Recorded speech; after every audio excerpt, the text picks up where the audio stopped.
Boa noite, meus irmãos, minhas irmãs. Sejam bem-vindos para esse estudo do Evangelho, mais um estudo, né?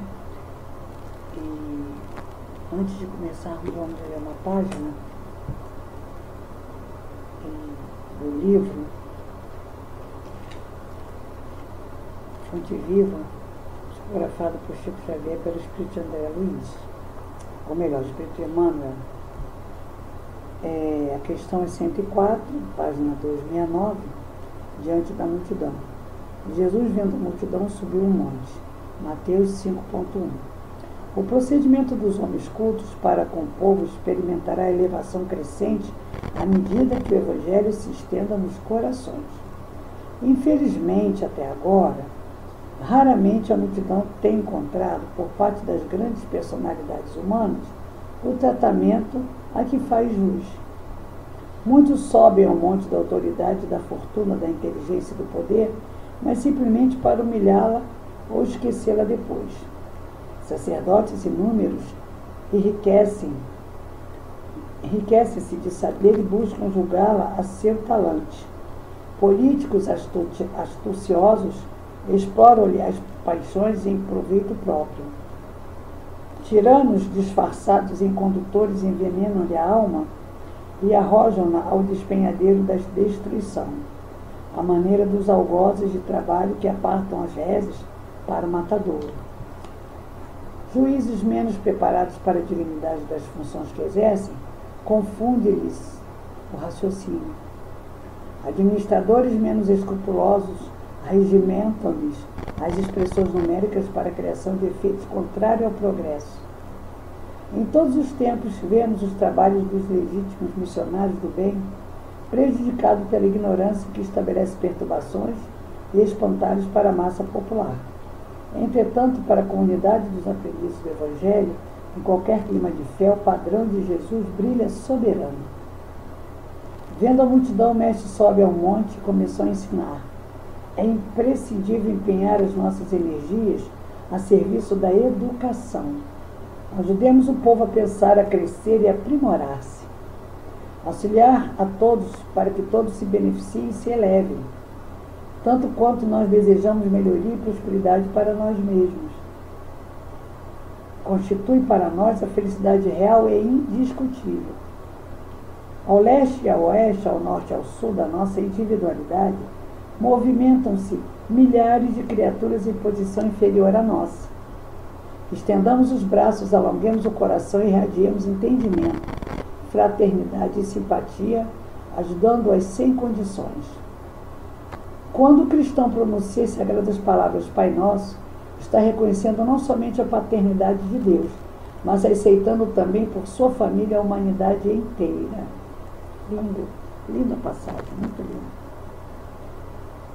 E com esse sentimento, né, de fraternidade, de simpatia, né, vamos entrar em comunhão com o alto, fechar os nossos olhos e falar com Jesus, falar com Deus de misericórdia e bondade, Pai de amor. Te agradecemos esse momento que estamos aqui reunidos, nós todos, para estudarmos o Teu Evangelho, para aprendermos, Senhor, mais um pouco e para pô-los em prática, sempre. A prática é muito importante, Senhor, porque estudamos muita teoria, temos os sentimentos dentro de nós, temos que desenvolvê-los através da prática do amor, da compaixão, da solidariedade. Te agradecemos, Jesus, esse momento e peço, Senhor, por todos aqueles que estão do outro lado dessa tela, que estão passando suas dificuldades, as suas famílias, todos sejam amparados e abençoados. Todos sejam fortalecidos, Senhor, e sejam curados ou melhorados em sua saúde, curados das suas enfermidades, se for do seu merecimento, de cada um, né? Mas que tenham, antes de tudo, a fé para prosseguir, apesar de qualquer coisa, apesar de todas as dificuldades, das intempéries do caminho, porque há chuva sim, é o temporal, mas depois vem o céu limpo, vem o sol, e tudo vai melhorar, porque às vezes também é preciso a chuva, né? Para regar, para fazer a semente brotar. A nossa semente do amor, da esperança, da alegria, Senhor. E assim, Jesus, te agradecemos a oportunidade, estamos aqui para estudarmos o Teu Evangelho, agradecendo a espiritualidade que está conosco, nos orientando, acompanhando esse estudo. Agradeço, Senhor, a toda a espiritualidade da Casa Vinha de Luz, tenho certeza que estão trabalhando junto comigo para que nós possamos estudar juntos e aprendermos mais, nos abençoando e nos protegendo. Muito obrigada, Senhor, por este momento, que seja de muita paz o nosso estudo, assim seja, graças a Deus.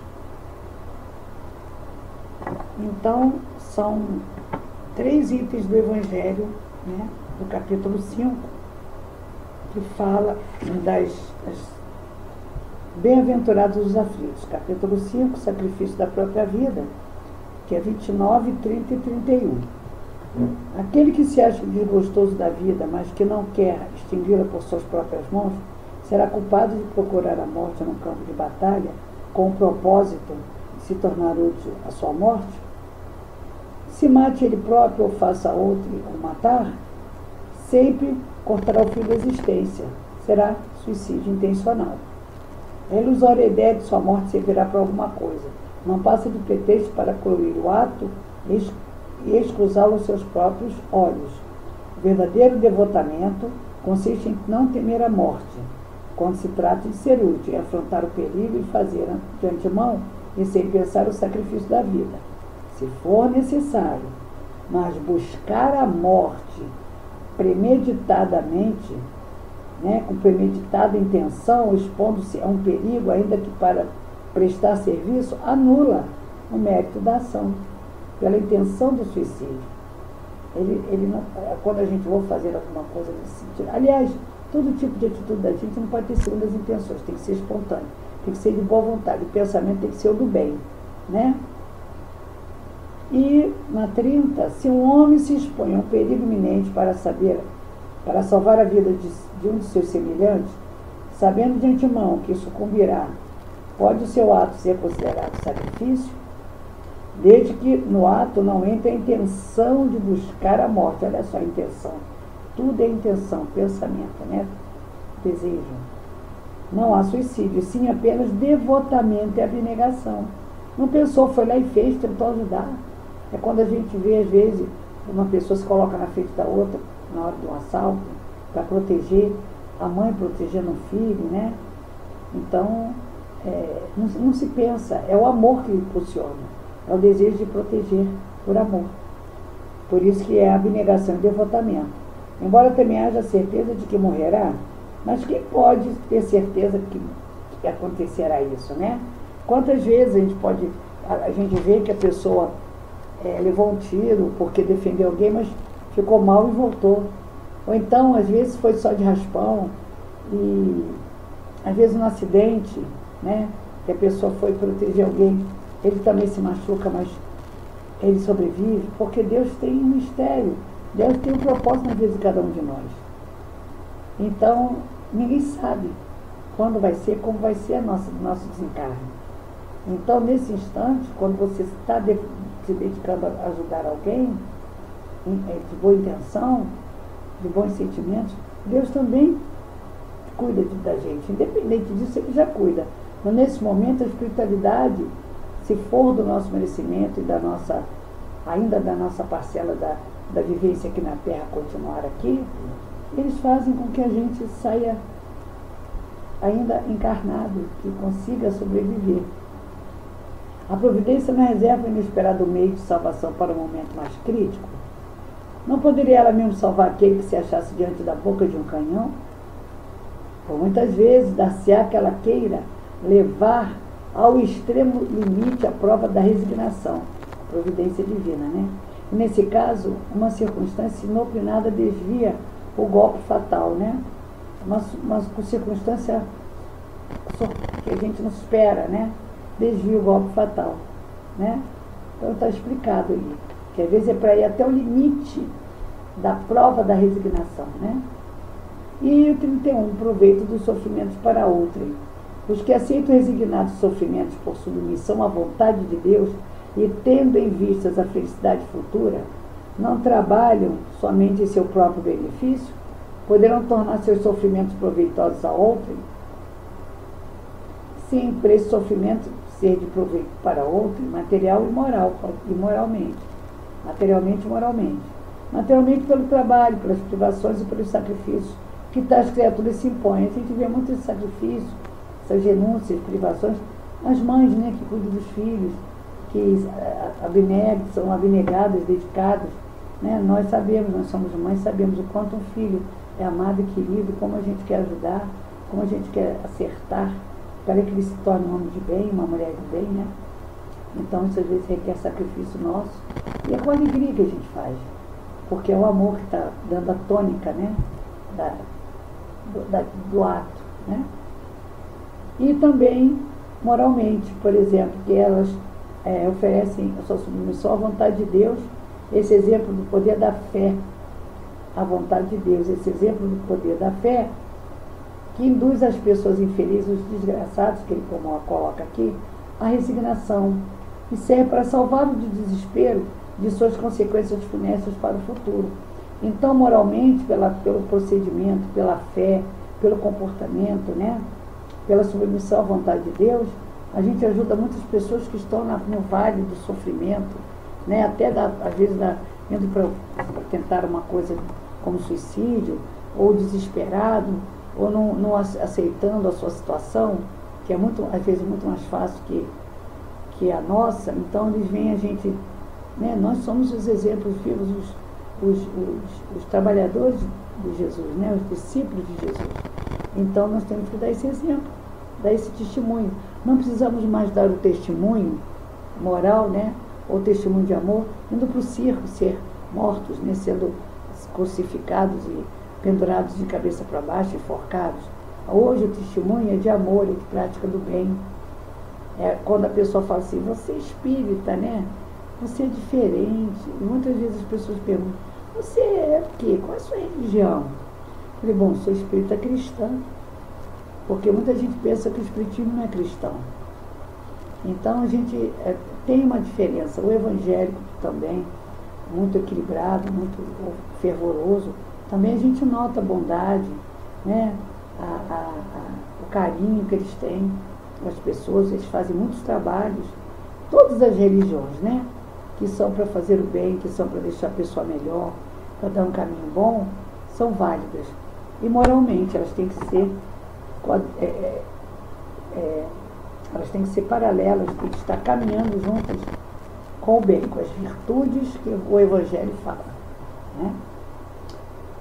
E aqui a gente tem algumas coisas para falar sobre esses 3 itens. Eu fui pegar umas reflexões do movimento do mundo espírita e tem falado umas coisas bacanas, tipo, o universo interno, o universo inteiro pertence a Deus, que pode lançar mão de tudo que nele existe. Deus é soberano. A única real propriedade de um homem consiste em seus predicados intelectuais e morais, em essências inalienáveis. Quer dizer, são dotes, né? São predicados, são atributos intelectuais e morais inerentes a nós. São essências que a gente deve, né, desenvolver. Todas as condições de que desfruta lhes foram dadas justamente pelo Criador, a fim de que evolua. A doutrina espírita, em seu aspecto de racionalidade, fé raciocinada, ajuda a entender a importância dos atos de renúncia e de sacrifício, a fim de que, despidos dos simbolismos, das simbologias, surjam como uma importante conquista evolutiva que ocasiona e enseja vivências plenas e felizes. Sacrifícios, né? As coisas sérias, as coisas santas, não fazer estardalhaço, propaganda, divulgação, né? Porque temos que ser discretos nos nossos trabalhos, né? Na nossa evolução. Nessa linha, o Espiritismo ensina que Deus criou todos os espíritos simples e ignorantes, mas destinados à angelitude. Eu sempre lembro, quando falo nessa palavra angelitude, lembro quando a Leda Nagli tinha o programa Sem Censura, e ela recebeu a Elba Ramalho. E a Elba Ramalho tornou-se, né, uma católica fervorosa, inclusive dedicada a Maria. Tem uma imagem de Maria onde ela faz aquele culto a Maria, aquelas semanas de oração, né? E ela disse, a Nagli perguntou: o que você gostaria de se tornar daqui para frente e tal? Eu espero me tornar santa. E quando ela falou em santa, todo mundo caiu, né? Quer ela ser santa, mas ela não quer ser santa, ela quer a santidade, a angelitude que Deus está falando, que Jesus fala com a gente. É que coisas santas, né? A gente querer as coisas santas para ter direito a reencarnar, né? A ter uma vida melhor, porque todo mundo quer isso, a reencarnar em mundos melhores. Isso é um trabalho, é galgar devagar o merecimento através da mudança verdadeira, né? Que a gente precisa ter e se tornar ter essa angelitude, essa doçura, não inocência, mas essa simplicidade que Jesus tinha, né? Essa verdade, essa fidelidade às coisas santas, ao respeito, né? E isso é muito importante, que ela diz o seguinte: não os fez imediatamente perfeitos, mas perfectíveis. Quer dizer, perfectíveis tem condições de ser perfeito, né? Ele lhes assegurou a liberdade de escolher os próprios caminhos, mas a responsabilidade pelas escolhas feitas. É o quê? O plantar e o colher, né? O livre-arbítrio. As suas obras falarão por ti. O progresso é uma lei da vida e ninguém escapa dela. Como um incentivo a que a estrada do progresso seja trilhada, há um mecanismo lógico segundo o qual a conduta reta e equilibrada gera felicidade. Então, não precisa nem falar nada, né? Você vê, pessoas que têm uma vida equilibrada, uma vida com moderação, vivem bem, felizes, não tem tantos problemas, porque muitos dos problemas que a gente tem, nós procuramos, nós provocamos, com a nossa iniquidade, com a nossa ganância, com os excessos, né, de todo tipo, a insatisfação, né? E aí, ele diz isso, né, que o qual conduta reta e equilibrada gera felicidade. Ao passo que o descompasso com a lei, revelado pelo cultivo dos vícios de toda espécie, vícios de beber, de fumar, de comer, de falar, né? De falar coisas que não pode, de comentar coisas, né? O vício de pensar mal, né? O vício de sempre procurar coisas mundanas, não se educar, tudo isso engendra a dor. A criatura tende a compreender que é de seu interesse evoluir para Deus. É do interesse da própria criatura, é ela que tem que procurar. Deus está, Deus é. Nós é que precisamos procurar e seguir Deus através de Jesus, né? E que a rebeldia apenas produz sofrimento, porque Jonas sempre dizia assim: o tamanho do sofrimento é o tamanho da rebeldia. Então a gente tem que entender isso, não é? E no Céu e Inferno, é o livro do Céu e Inferno, na primeira parte, capítulo 7, item 2, do Código Penal da Vida Futura, os Espíritos falam assim: a completa felicidade prende-se à perfeição. Já falamos da angelitude, né? Já falamos da meditação, de andar pelo lado correto, isto é, a purificação completa do espírito, dos sentimentos. Toda imperfeição é, por sua vez, causa de sofrimento, de privação de gozo, do gozo do bem gozar a vida, de viver bem. Ao mesmo modo que toda perfeição adquirida é fonte de gozo, de alegria e atenuante do sofrimento. Porque quando você vive em paz, você está gozando de paz, de saúde, ou até se você tem alguma enfermidade, você está controlando aquela enfermidade, porque você tem equilíbrio interior, você tem paz, você tem Cristo, você tem fé, Você vive bem dentro da sua casa, vive bem com as pessoas na rua, procura viver bem, fazer as coisas certas. E isso é que traz esse equilíbrio, né? Então, a perfeição adquirida através dos bons hábitos de todos os dias. Todos os dias nós temos que trabalhar isso em nós. E assim, todo vício ou imperfeição necessariamente produz dor. Sempre. Todo vício e imperfeição. Por isso que Jesus falou, sede perfeito como perfeito é o vosso Pai. A gente tem que ser perfeito. Claro, isso vai demorar séculos, né? Seremos espíritos angélicos um dia, teremos angelitude. Mas vamos pensar agora um passo de cada vez. Em doses homeopáticas, que Deus é tão maravilhoso que não nos cobra tudo de uma vez só. São doses homeopáticas de aprendizado, de provas e expiações, e também de momentos de alegria, de paz. Isso é muito importante a gente entender, que Deus não castiga. É necessário identificar o modo de combater o excesso do instinto de conservação, degenerado em egoísmo. O egoísmo é isso, o excesso de instinto de se preservar. Ah, não vou lá não, aquele fulano, deixa ele para lá, não quero me meter. Quer dizer, você está se preservando, mas deixando de ajudar, né?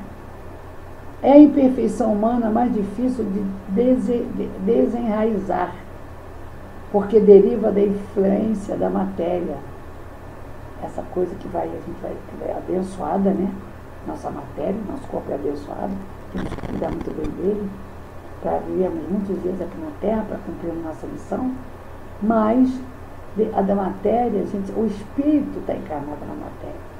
Então, o espírito tem que evoluir, para não ficarmos apegados nessa matéria que não é nossa, né? Um dia ela volta para a terra, volta para o pó. Mas se enfraquece à medida que a vida moral vai ponderando sobre a vida material. Então, quando você vai sobrepondo a vida moral sobre a vida material, você vai melhorando, você vai se fortalecendo, dizendo não àquelas coisas que você sabe que não é boa, você tendo força para dizer não quero isso, não vou comer açúcar, eu estou nessa fase, não vou comer trigo.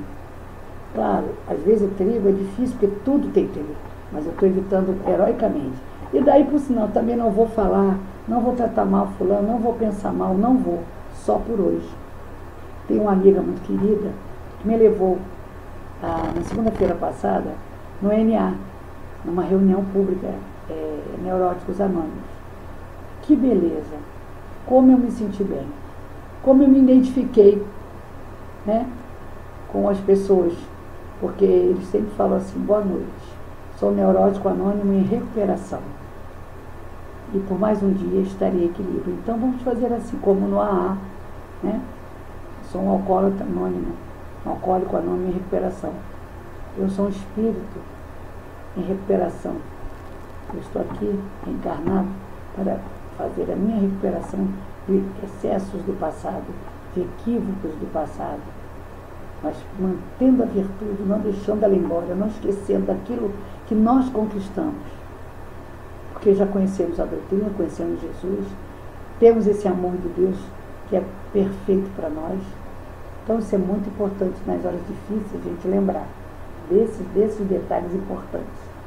E na questão 912 do Livro dos Espíritos, que afirma-se que o meio mais eficiente de combater o predomínio da natureza corpórea consiste em praticar a abnegação, que na sublimidade da virtude está no sacrifício do interesse pessoal pelo bem do próximo, sem pensamento oculto, ou seja, na abnegação que nada mais é do que o sacrifício voluntário dos próprios desejos e posições, em nome de um sentimento nobre e ético.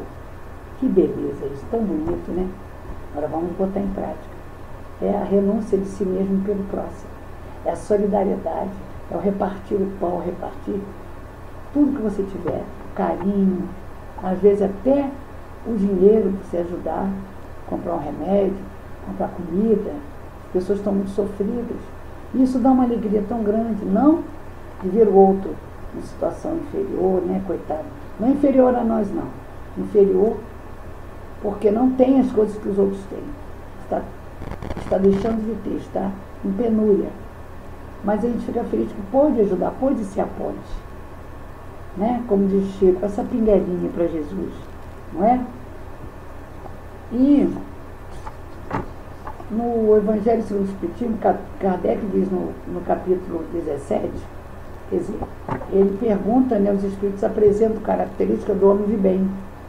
Enumera virtudes que conduz às outras, que se você, por exemplo, eu sempre falo que eu tô muito apegada assim de trabalhar, apegada no bom sentido, abnegada em desenvolver a gratidão. A gratidão tem me ajudado muito a reconhecer que as pessoas são como eu, que erram.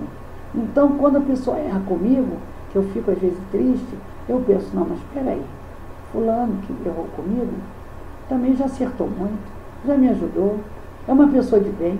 Então, a gente, com a gratidão, a gente transforma essa visão em bondade, em alegria, em perdão, em amor, em carinho.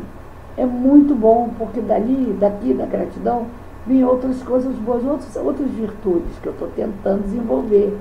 É uma de cada vez, né? A gratidão ainda estou trabalhando, sempre. Então é muito importante isso, que enumera virtudes que conduz às outras, que através da prática, pode parecer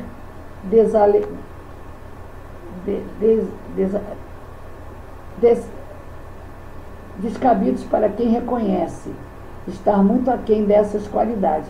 Assim, a gente às vezes fica assim, meu Deus, eu estou muito aquém. Quem sou eu? Cheio de defeito. Não, nós somos filhos de Deus. Já estamos aqui e conhecemos o Evangelho. Contudo, é possível identificar a chave para iniciarmos a conquista desse estado ideal de alma, né? Esse estado de plenitude, de paz, de cumprimento do dever, de alegria, que o peito enche de emoção, só da gente lembrar de pensar. O homem de bem sacrifica seus interesses pela justiça e pelo próximo. A justiça mesmo. Não é a justiça que cabe só para a gente, não. A justiça mesmo, a justiça divina. Como se vê, o sacrifício não é por bobagens. Muito interessante, porque o tema é o quê? Bem-aventurados aflitos, o sacrifício por outrem, o sacrifício, né? Mais agradável a Deus. Não é por bobagens ou interesses ocultos, mas pelo ideal de justiça. Evidentemente, não se trata de uma concepção infantil de justiça. Afinal, uma criança tende a considerar justo tudo aquilo que a beneficia. É injusto o que a prejudica ou a desagrada. Se ele pode fazer algo de bom, então deve fazer. Então, a gente não pode postergar ou botar para outros, a não ser que não possamos, estejamos impedidos por uma doença ou condições especiais, de fazer o bem para o outro. Se pode, faça agora. Faça.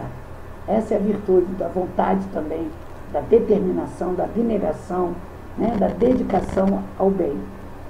Prestar atenção nos argumentos e situações dos outros, se dispor de algum sacrifício ou renúncia, ou as duas, né, sacrifício e renúncia, pelo bem-estar do outro, da coletividade, das opiniões a bem da tranquilidade, dos ambientes que transitam. Das opiniões é que a gente não quer estar, eu estou certo, eu tenho razão, não. Quero ser feliz, quero viver em paz.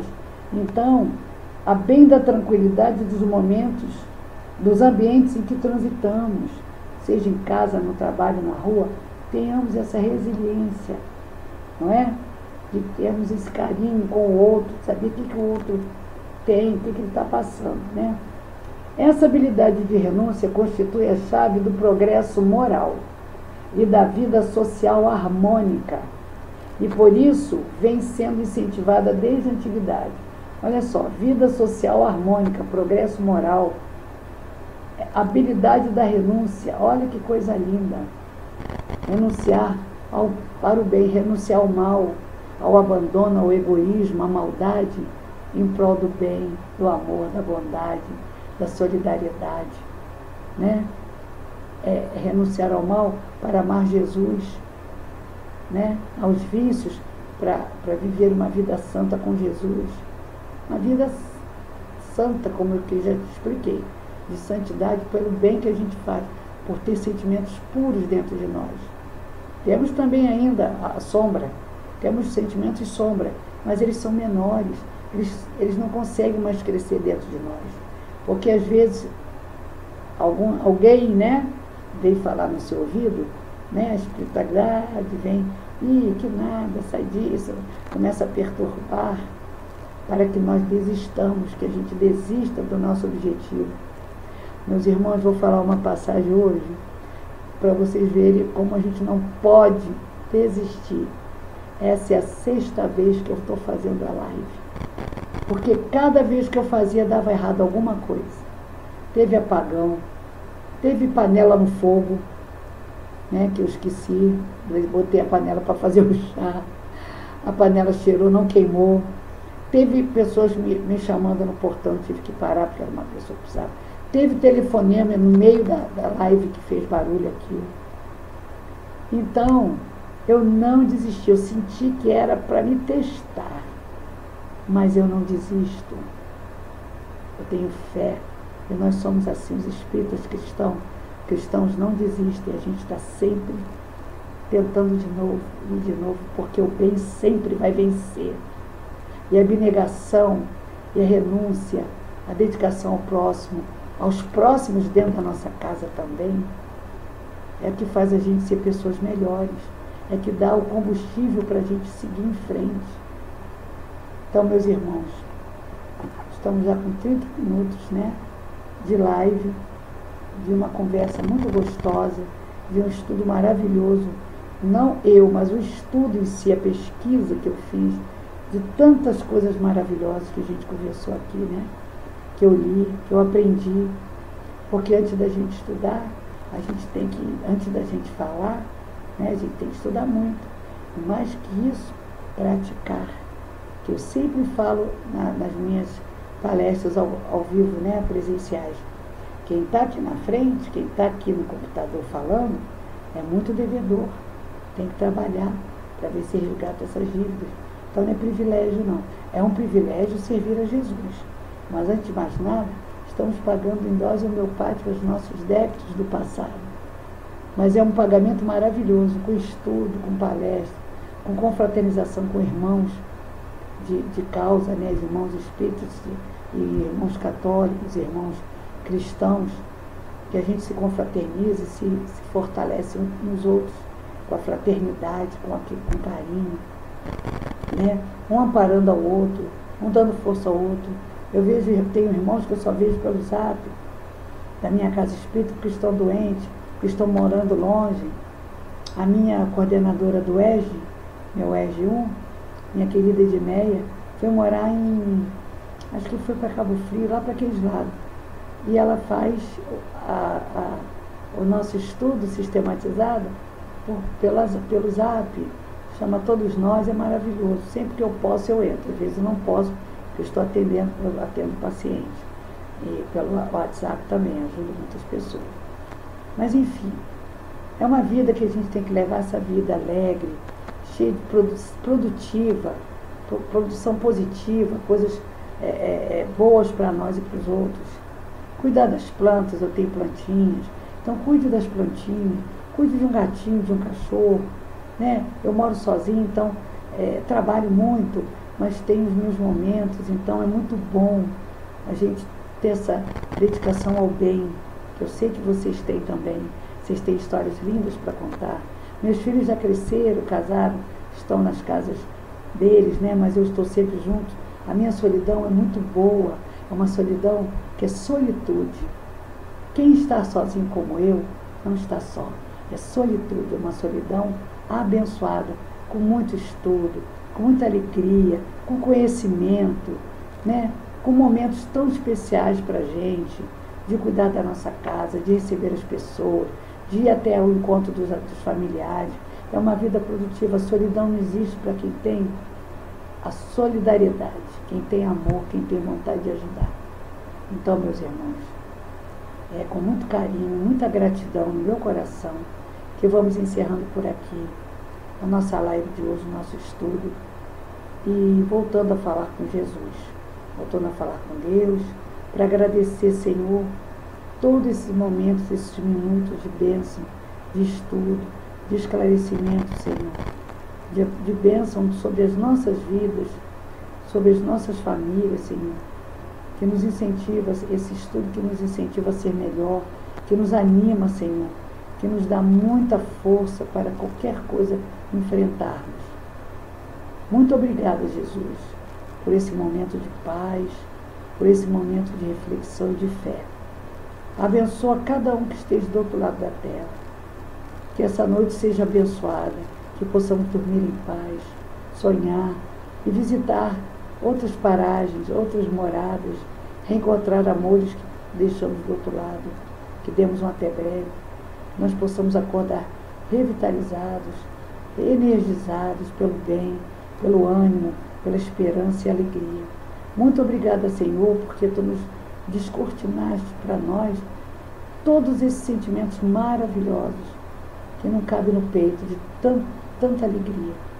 Muito obrigada, Senhor. Abençoa a todos nesse instante. E nós te agradecemos esse momento de paz. Graças a Deus, Jesus. Que assim seja. Uma boa noite, meus irmãos.